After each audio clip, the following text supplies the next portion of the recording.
Afrique. Afrique, mon Afrique. Afrique, notre Afrique. Cette Afrique a vu naître des révolutionnaires, des rêveurs, des visionnaires. Mais il est un homme, un jeune homme, dont le nom résonne encore dans les cœurs et les esprits des militants, des intellectuels, mais aussi de la jeunesse panafricaine. Omar Blondin Diop.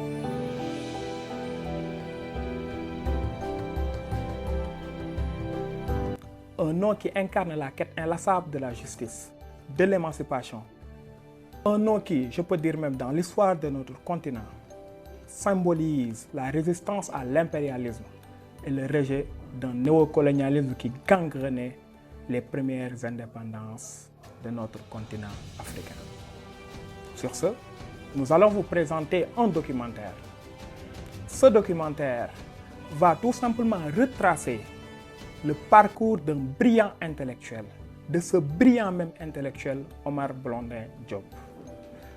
Omar Blondin Diop à qui ses idées continuent de m'inspirer, de vous inspirer, de nous inspirer et d'inspirer toute la jeunesse africaine. Né dans les années 1940 à Niamey, Omar Blondin Diop grandit à Dakar, au cœur de l'Afrique qui cherche son destin. Un intellectuel brillant, il choisit la France pour poursuivre ses études, devenir le premier Sénégalais admis à l'école normale supérieure de Saint-Cloud, là où l'ancien président sénégalais Léopold Sédar Senghor échoue. Mais la grandeur de l'esprit ne suffira pas à calmer la révolte d'un homme qui sent que son peuple est encore sous la domination des puissances coloniales. À Paris, il trouve son combat, la révolution. Le combat d'Omar Blondin Diop n'a jamais été celui d'un seul homme, mais d'une génération en quête de vérité, de justice et de liberté. En 1960, alors que l'Afrique entame ses indépendances, Omar, à peine adolescent, quitte le Sénégal pour Paris. Au lycée Louis le Grand, puis à l'école normale de Saint-Cloud. Il découvre Marx, Fanon et Mao. Sa conscience politique s'éveille dans le feu des luttes anticoloniales. En 1967, il joue son propre rôle dans La Chinoise de Godard. Pas un acteur, mais un militant. Et en mai 1968, il prend la rue. Il rêve d'un monde débarrassé des empires, des prisons et de la résignation.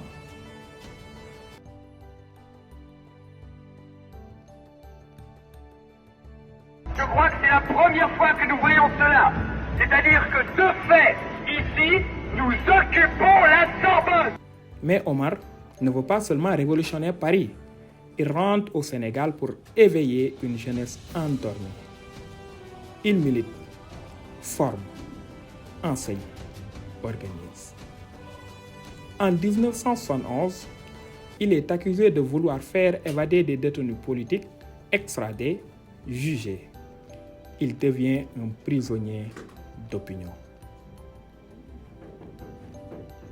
Condamné à 3 ans de prison pour atteinte à la sûreté de l'État, il est enfermé à Gorée, l'île des Chênes.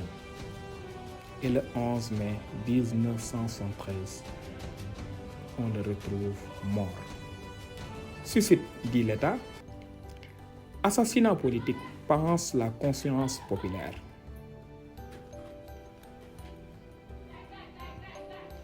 Omar Blondin Diop n'est pas un souvenir figé. Il vit dans chaque jeune qui réclame justice, dans chaque combat contre l'injustice. Il est une mémoire, une semence d'avenir. Voilà, j'avais dit qu'Omar Blondin était une figure emblématique de la lutte anti-impérialiste et panafricaine, qu'il était issu d'une famille engagée. J'ai rappelé que son père, le docteur Ibrahima Blondin Diop, était lui-même un membre actif de la section française de l'Internationale ouvrière, la SFIO, et que Omar lui-même a grandi donc dans un contexte qui était marqué par les combats pour l'égalité et la décolonisation. Il faut rappeler que c'est l'après-guerre. Il est né en 1946, donc juste à la fin de la Deuxième Guerre mondiale. J'ai aussi dit qu'en France, il a été un brillant élève. Il a fait un parcours des plus remarquables. Le lycée Montaigne, le prestigieux lycée Louis-le-Grand, l'école normale supérieure, etc. Et donc, du coup, c'est un parcours sans faute, on pourrait dire. Alors, c'est à l'université de Nanterre, par contre, où il est vraiment devenu un militant. Parce que c'est là où il s'est imprégné des idées marxistes et anticoloniales. D'ailleurs, c'est cela aussi qui en a fait un des acteurs des événements de mai 1968 en France. Événements à la suite desquels il est expulsé de la France pour activités subversives. Et donc voilà un tout petit peu le résumé de ce qu'il a fait de son militantisme, de son parcours militant de la France vers le Sénégal, parce qu'il est expulsé en France et il arrive au Sénégal au début de l'année 1970. Et là, il continue ses activités politiques en organisant tout simplement des cercles militants qui étaient clandestins. Parce qu'il faut rappeler que sous Senghor, il n'y avait pas du tout la démocratie n'existait pas, tout simplement pour le dire de manière assez simple. Et donc, Omar continue de diffuser des tracts contre le régime néocolonial de Senghor. Mais pour moi, ce qui est le plus important, c'est qu'il fondait aussi sa lutte sur la proximité avec les masses. Parce que d'une manière générale, l'élite politique sénégalaise et ce qu'on appelait à l'époque, même si ça n'existait pas véritablement, mais il y avait quand même des gens qui essayaient de s'opposer. Même si l'opposition était interdite, il y avait quand même des gens qui essayaient de s'opposer. Mais cette opposition-là se faisait beaucoup plus de manière très élitiste, en fait. C'était entre eux, on pourrait dire. Et Omar, il a adopté une méthode qui consistait à aller voir les masses, à aller vers les masses populaires. Et donc, c'est ça, pour moi, un des aspects les plus importants de sa méthode de lutte, tout simplement. Et donc, après l'arrestation, là, on est toujours sur le retour au Sénégal. Et donc, après l'arrestation de ses frères en 1971, il s'est un tout petit peu radicalisé. Il s'est radicalisé dans la mesure où il a décidé de se former militairement dans différents pays avant d'être arrêté au Mali et livré aux autorités sénégalaises. Et donc, plus tard, il a été emprisonné à Gorée, qui est un symbole fort de l'oppression coloniale comme post-coloniale, où il meurt à l'âge de 26 ans dans des circonstances qui sont aujourd'hui encore restées troubles. On nous parle officiellement de suicide, mais tout le monde sait que la thèse du suicide ne tient tout simplement pas la route. On pourrait probablement parler d'assassinat politique. Et donc voilà, si on doit faire un résumé en une seule phrase, on pourrait dire que l'engagement d'Omar Blondin Diop incarne la résistance à l'autoritarisme, le refus du néocolonialisme et la quête d'une Afrique libre et souveraine.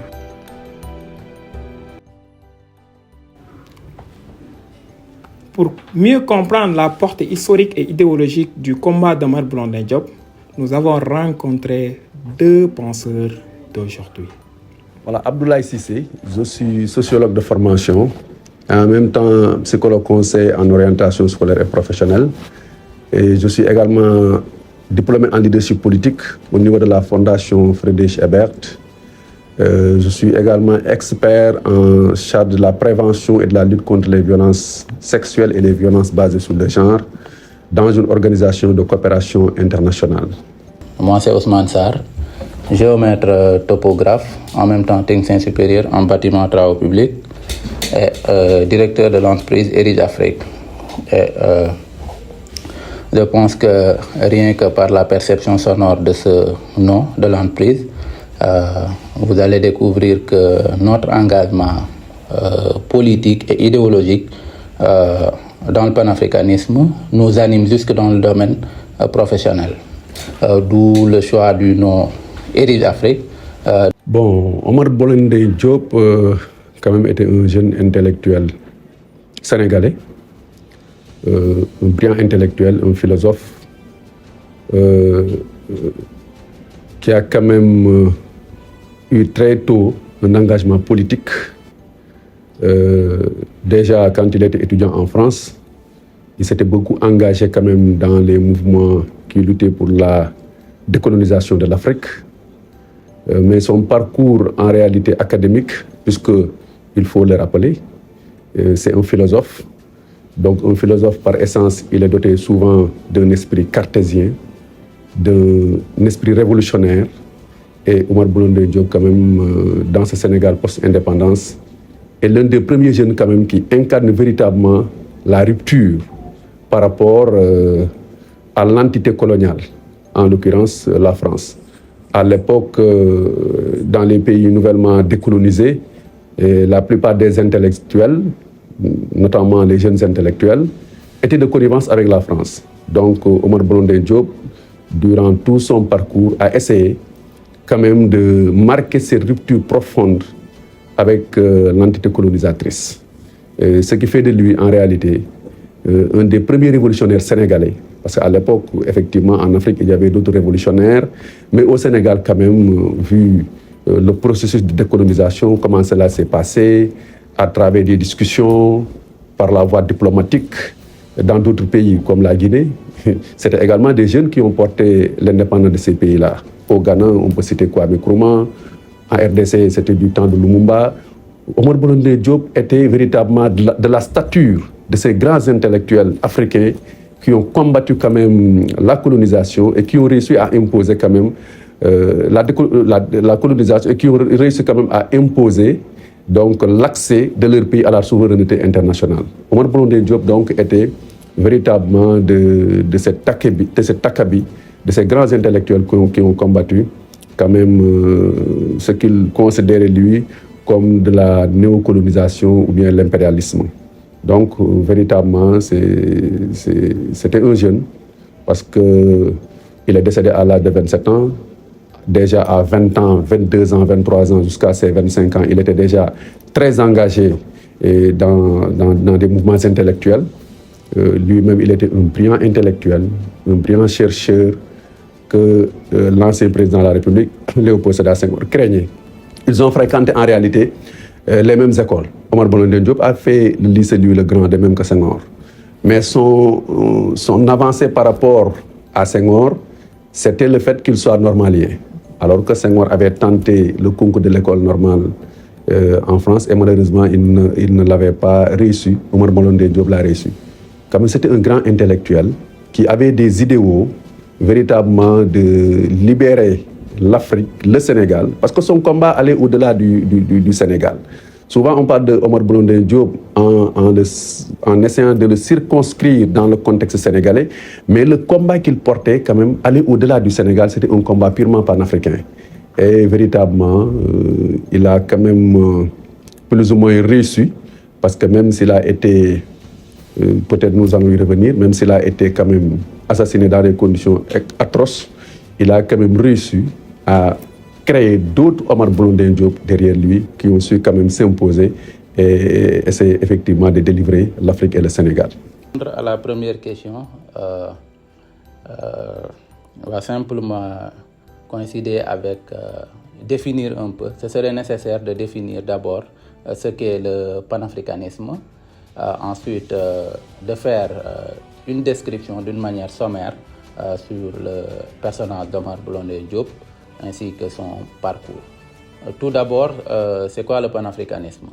Le panafricanisme est un courant idéologique, politique et culturel visant à un objectif, c'est-à-dire l'unité culturelle africaine, mais aussi faisant la promotion de la solidarité des Africains d'ici et d'ailleurs.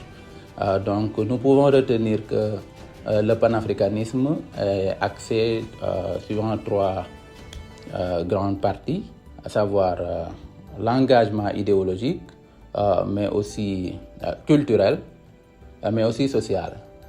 Donc, si on fait la description un peu de Omar Blondin Diop, on aura juste besoin d'une simple déduction pour savoir si est-ce que Omar Blondin Diop en est un modèle pour le panafricanisme africain d'aujourd'hui. Maintenant, c'est qui Omar Blondin Diop? Omar Blondin Diop est un jeune africain sénégalais, doté d'une trempe intellectuelle de haute facture. Souvenez-vous qu'il fut le premier Sénégalais normalien de l'École normale supérieure de Paris. Ce qu'a toujours rêvé notre défunt président Léopold Sédar Senghor. Et moi, je me dis souvent que c'est la raison pour laquelle Senghor lui considérait comme un ennemi. Parce qu'il ne pouvait pas digérer un jeune de son âge réussir un concours aussi prestigieux qui hantait son rêve et qui hantait aussi le rêve de la crème de l'élite africaine d'alors. Donc c'était juste une parenthèse pour montrer que Omar Blondin Diop était un intellectuel chevronné.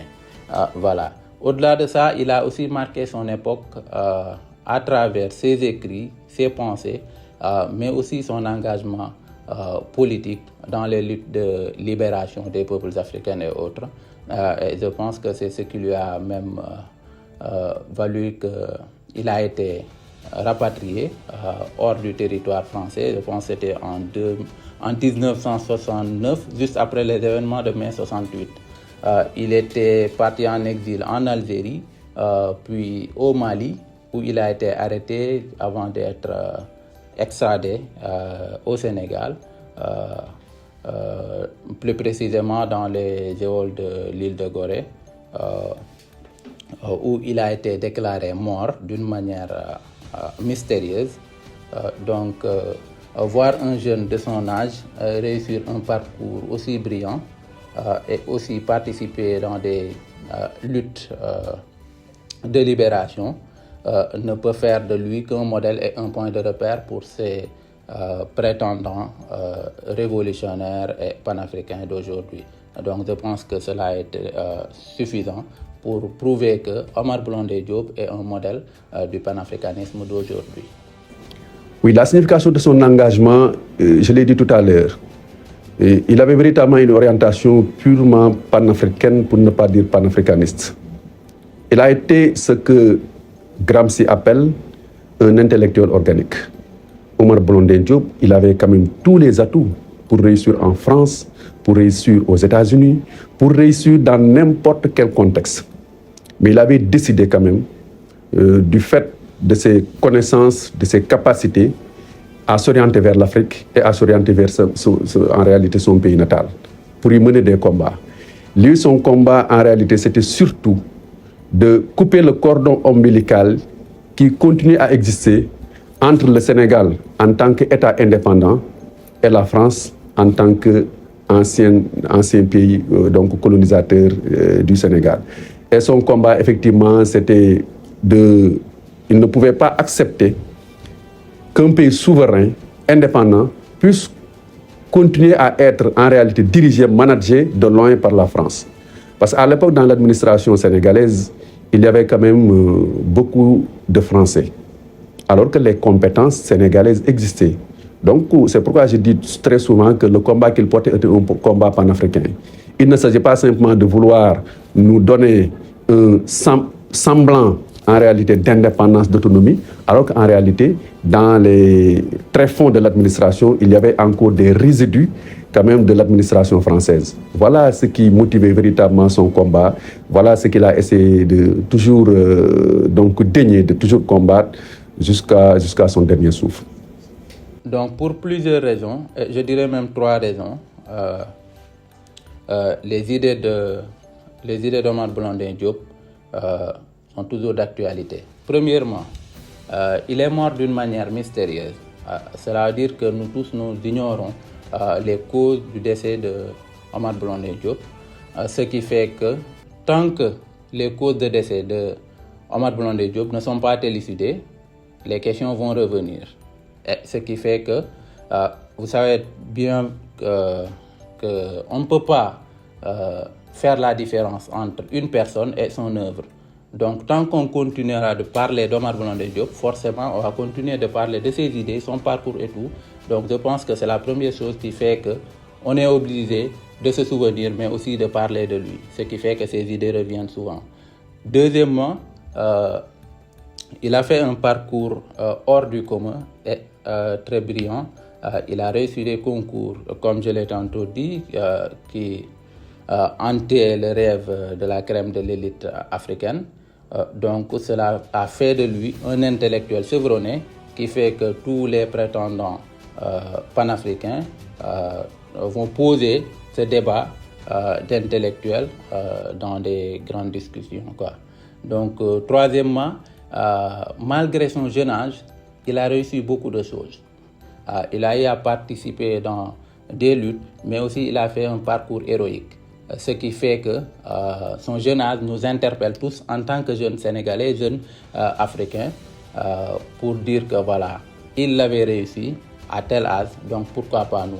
Donc je pense que c'est ce qui fait d'Omar Blondin une personne que... c'est ce qui fait qu'Omar Blondin reste obligatoirement une personne qui et ses idées qui reviennent souvent dans nos discussions et nos débats en tant que panafricain. Oui, sa mort en détention quand même a suscité beaucoup de débats. D'abord, les conditions dans lesquelles il est mort, et je pense qu'il y a de nouveaux témoignages, de témoignages récents qui attestent quand même de son assassinat. Et je pense que le juge qui avait instruit ce dossier, le juge Touré à l'époque, avant sa mort, a fait un témoignage poignant qui aurait mérité quand même que nous reviennent véritablement sur les conditions dans lesquelles il est décédé. Alors, Omar Blondin Diop n'a pas manqué quand même de faire des émules dans l'élite intellectuelle juvénile en réalité africaine. Il a été un des artisans, ça aussi ce serait bien de le rappeler, il a été un des artisans quand même des événements de mai 1968. À l'époque, il était en France. Et d'ailleurs, c'est ce qui lui a valu son expulsion de la France. Et donc, il est rentré au pays et a continué à mener ce combat. Et après son assassinat, je l'ai dit tout à l'heure, il a laissé quand même un legs. Il a laissé quand même un legs, un héritage porté par des jeunes. Et de plus en plus, véritablement, la personne de Omar Blondin Diop, le combat qu'il menait, le combat qu'il portait, donc, est de plus en plus ressuscité par de nouvelles générations de jeunes qui commencent véritablement à s'intéresser à sa vie, qui commencent véritablement à s'intéresser au projet de société qu'il avait pour le Sénégal et pour l'Afrique. Donc, sa mort a suscité quand même un nouvel regain d'intérêt. Parce que lui, comme je l'ai dit, il était un intellectuel non seulement organique, mais transversal. Tout le monde sait qu'à l'époque, effectivement, l'idéologie marxiste dominait le monde. Donc, lui, il était un marxiste, mais un marxiste qui n'était pas quand même dans un seul clan. Parce que le marxisme, quand même, il y a différentes approches. Lui, il avait une vision, une vue globale, une vue transversale des différentes approches donc, du marxisme. Et cela, quand même, a suscité effectivement de l'intérêt de la part des jeunes. Et il y avait également ses frères, comme le docteur Diallo Diop, qui a perpétué l'œuvre de Omar Blondin Diop au niveau donc du parti de l'éminent professeur Cheikh Anta Diop, le RND, et sa sœur, quand même, Fatou Blondin Diop, que nous connaissons tous, qui a été ministre au Sénégal et qui continue effectivement à porter ce combat. Et aujourd'hui, il y a d'autres jeunes qui n'ont pas véritablement connu Omar Blondin Diop et qui portent aujourd'hui son combat. Donc cela veut dire que la mort de Omar Blondin Diop, quand même, a fait des émules au niveau des jeunes qui portent son combat et qui continuent véritablement à essayer de le ressusciter, mais également de faire montre de leur engagement pour une Afrique meilleure, mais également pour un Sénégal meilleur.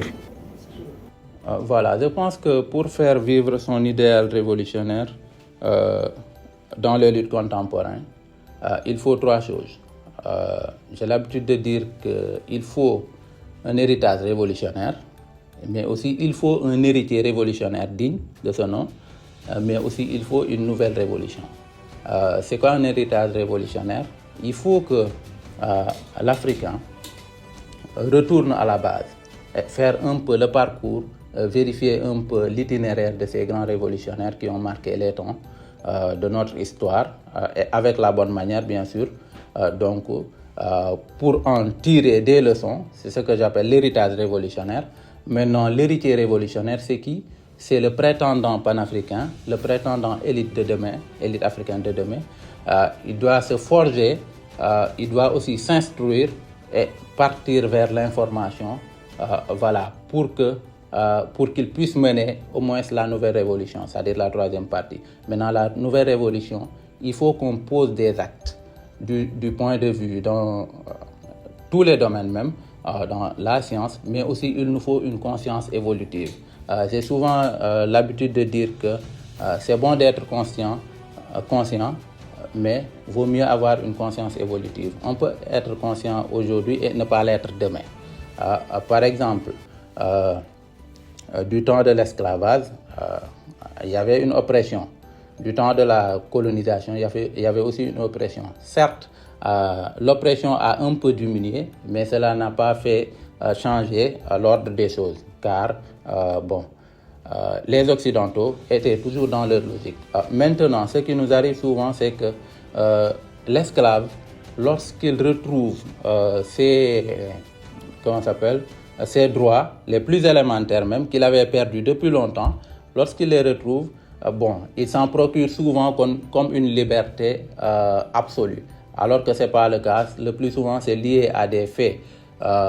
Non pas parce que l'oppresseur est animé par une gentillesse ou bien par une bonté, mais parce que tout simplement, il y a un changement de paradigme et de circonstances qui fait que obligatoirement, l'oppresseur était obligé de s'adapter. Donc c'est aussi à l'esclave de comprendre qu'il n'a qu'un seul salut, c'est de se débarrasser de ces scènes. Et maintenant, il ne doit perdre en aucun cas le chemin qui s'y mène, aussi labyrinthique qu'il puisse être. Donc, pour cela, il est bon d'être animé par la science, mais aussi par une conscience évolutive pour mieux mener le combat d'aujourd'hui, c'est-à-dire le panafricanisme d'aujourd'hui. Voilà, le message que nous voudrons passer à l'endroit de la jeunesse, c'est effectivement Il y a un éminent professeur qui avait l'habitude de le dire, le professeur Isaac Laleye, qui disait que la jeunesse africaine ne doit pas faire un retour vers l'histoire, mais doit souvent faire recours à l'histoire. Et recourir à l'histoire politique de ce pays, c'est effectivement exhumer l'œuvre de Omar Blondin Diop, étudier l'œuvre de Omar Blondin Diop, parce que ça peut effectivement énormément nous servir en termes d'engagement, en termes de conviction, parce que Omar Blondin Diop était un homme extrêmement convaincu. Il a été expulsé en France, il est venu au Sénégal, il a subi énormément de tracasseries. À un certain moment, il s'est exilé au Mali. Le Mali l'a extradé. Cela démontre en réalité l'engagement, les fortes convictions qu'il avait.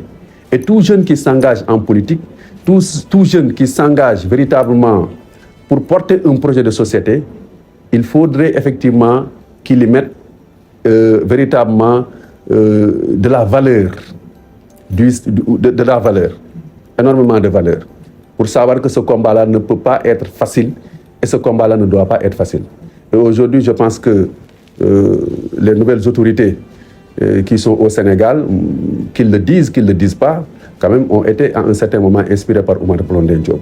Souvent, on évoque Mamadou Dia, souvent on évoque d'autres figures politiques extrêmement importantes et intéressantes dans le contexte sénégalais, mais la figure de Omar Blondin Diop quand même a fait des émules. Maintenant, malheureusement au Sénégal, souvent les gens ne citent pas leur modèle, leur référence. Mais je pense qu'il y a ces nouvelles autorités installées donc à la tête de ce pays depuis 2024 ont eu quand même à faire recours à l'œuvre de Omar Blondin Diop. Souvent, on ne le dit pas, mais moi, je demeure convaincu que leur engagement, leur détermination à un certain moment du combat, quand même, a été véritablement un legs, ou bien, en tout cas, l'héritage de Omar Blondin Diop a fortement marqué leur ascension fulgurante au niveau du pouvoir. Voilà les quelques mots que je voulais partagé à l'endroit de la jeunesse pour leur dire qu'Omar Blondin Diop, c'était un jeune. Et la plupart des combats quand même qui ont été menés en Afrique, qui ont réussi, ont été portés des jeunes. Donc les jeunes doivent s'engager en politique, mais un engagement qui doit avoir comme sacerdoce de la volonté, de la détermination et surtout... Juste pour vous remercier de m'avoir fait l'honneur, mais aussi de lancer un message surtout à la jeunesse africaine. J'ai souvent dit que la jeunesse africaine est le levier du développement de son continent. Et la science et la conscience doivent être son point d'appui. Maintenant, on nous apprenait à l'école que un levier est une barre rigide qui pivote autour d'un point d'appui. Donc, il nous faut un point d'appui qui ne puisse être que la science et la conscience, mais aussi il nous faut une barre rigide. Et ces rigidités reflètent à la force, au courage de la jeunesse, mais aussi son engagement. Donc, je vois que nous ne pouvons être que le levier du développement de notre cher continent et il nous faut une bonne information, mais il nous faut une bonne éducation. Voilà, vouloir être prêt à s'instruire, et cela d'une manière perpétuelle. Donc, vraiment, je vous remercie pour cet honneur que vous m'avez fait.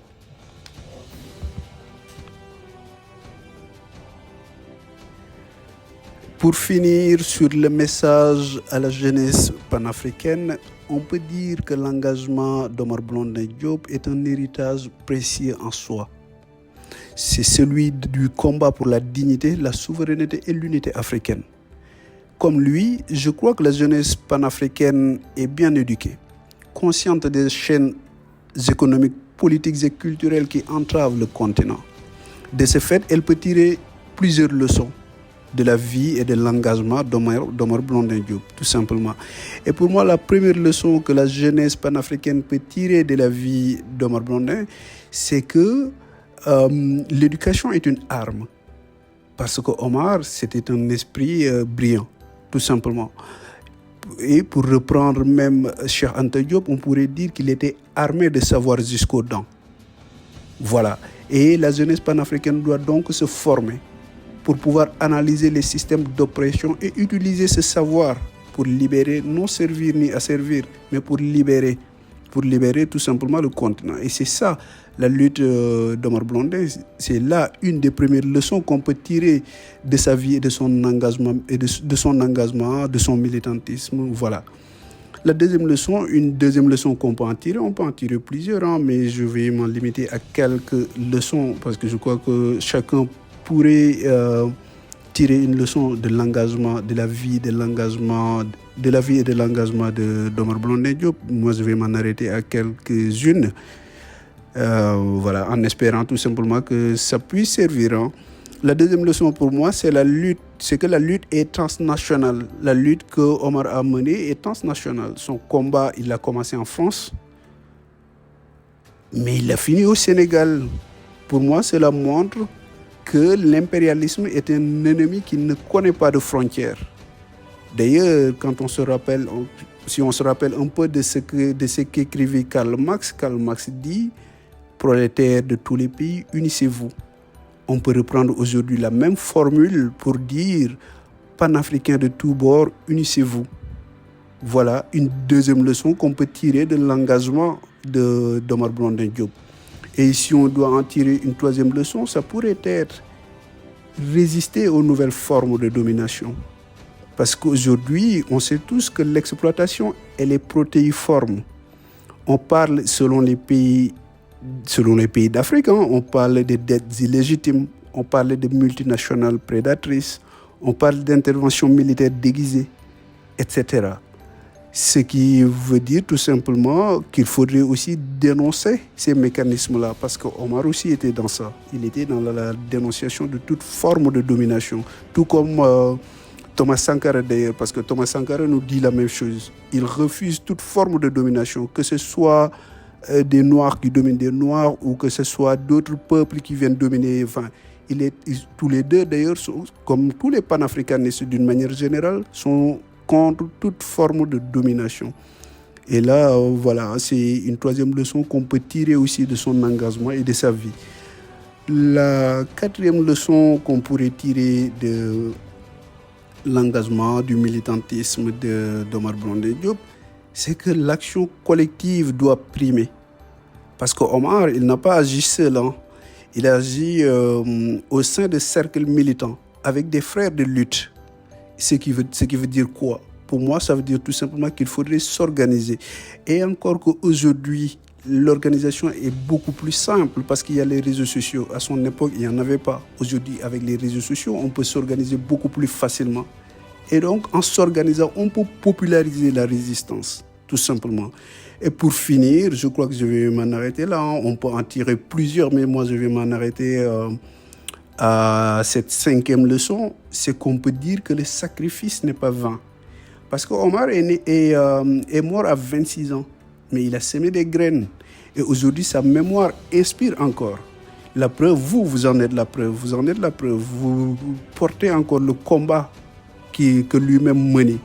Aujourd'hui, vous, comme d'autres jeunes, dans tous les pays d'Afrique, on en trouve des jeunes qui portent ce même combat-là. Et donc, ce qui veut dire que c'est sa mémoire qui inspire encore. Comme même dans l'adversité, c'est votre engagement qui va finalement façonner l'histoire. D'ailleurs, on peut rappeler que un des derniers messages d'Omar Blondin Diop, ça a été quoi? Ça a été de dire que l'Afrique ne sera libre que par l'audace de sa jeunesse. Parce que lui, sa foi résidait en la jeunesse panafricaine. Et donc, c'est pour ça que ce que vous faites aujourd'hui aussi est très, très important. Parce que voilà, c'est ça. Combattez, refusez la fatalité, combattez les oligarchies, locales comme étrangères, et bâtissez par tous les moyens nécessaires un futur où le continent décidera de son chemin.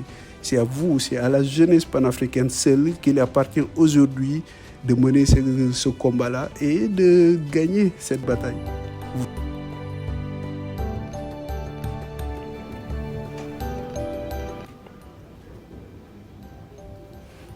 Omar Blondin Diop, une vie brève, mais intense. Un combat inachevé, une œuvre à poursuivre. Car la révolution n'est pas un souvenir, elle est un devoir.